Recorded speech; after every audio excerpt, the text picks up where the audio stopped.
Otakers, perkembangbiakan tumbuhan memiliki tujuan untuk melestarikan keturunannya. Seperti yang kita ketahui, pada tumbuhan ada dua cara perkembangbiakan, yaitu secara generatif dan secara vegetatif.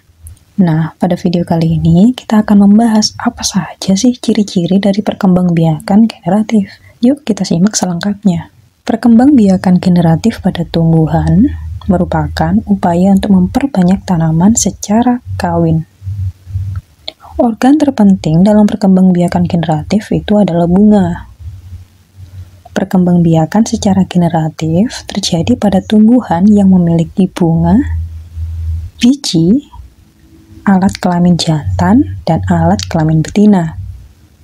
Pada perkembangbiakan generatif, terbentuknya anak atau individu baru didahului oleh peristiwa fertilisasi atau pembuahan.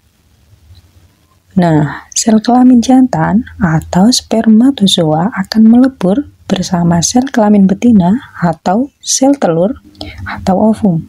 Berikut ini ciri-ciri dari perkembangbiakan secara generatif. Oke, ciri-ciri perkembangbiakan secara generatif pada tumbuhan. Yang pertama, perkembangbiakan generatif hanya dapat terjadi pada tumbuhan tingkat tinggi, yaitu seperti yang memiliki alat kelamin yang jelas, sehingga bisa ditentukan mana jantan dan mana betinanya. Yang kedua, terjadi peleburan sel kelamin jantan dengan sel kelamin betina, atau sel sperma dan sel telur. Yang ketiga, sifat keturunan yang diperoleh dari pembiakan secara generatif dapat bervariasi, dan juga gabungan dari kedua induknya. Kemudian yang keempat, perkembangbiakan secara generatif adalah terdapat biji yang merupakan hasil dari penyerbukan. Kelima, terjadinya proses pembuahan oleh sel kelamin jantan atau spermatozoa kepada sel kelamin betina atau ovum.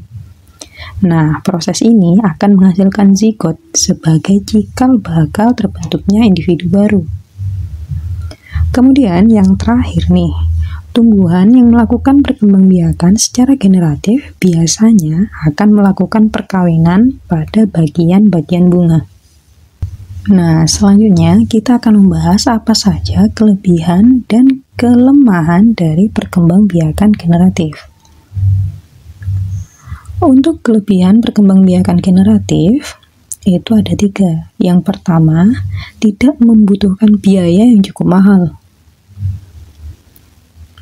karena terjadi secara alamiah. Kemudian yang kedua, umur tanaman akan lebih lama, dan tanaman baru akan mempunyai perakaran yang sangat kuat. Yang ketiga, bisa menghasilkan individu beri dengan varietas-varietas yang baru dan beragam dengan cara menyilangkannya. Namun, dari kelebihan itu ada kelemahan nih untuk perkembangbiakan generatif. Yang pertama, tanaman baru yang dihasilkan belum tentu memiliki sifat yang sama dengan induknya. Kemudian yang kedua, varietas yang baru muncul belum tentu lebih baik. Yang ketiga, waktu pembuahan lebih lama. Dan yang terakhir nih, kualitas tanaman baru diketahui setelah tanaman berbuah. Nah, Otakers, itulah penjelasan mengenai ciri-ciri dari perkembangbiakan generatif. Jangan lupa tonton terus video-video terbaru dari Utak Ati Otak. Kalian bisa tulis komentar, like, dan subscribe channel ini.